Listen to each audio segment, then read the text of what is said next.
Welcome, in front of me I have REALME 3i, and today I will show you how we can connect AirPods to the smartphone. So at the first we have to open AirPods case, and then on the back of the charging case you can find this button, and you have to click and hold this button to move the AirPods to the pairing mode. So let's make it.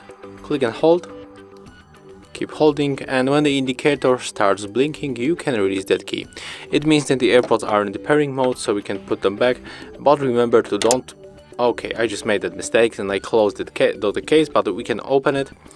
Let's open notification bar on the phone, click and hold the Bluetooth icon to enter the Bluetooth settings, and then tap on this switcher to activate Bluetooth.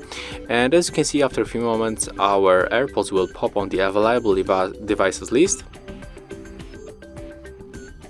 You have to be patient and wait, and here we are. So let's tap on it once and they will be connected after a few moments. So it's, as you can see, it's very simple, and if you find this video helpful, remember to leave a like, comment and subscribe to our channel.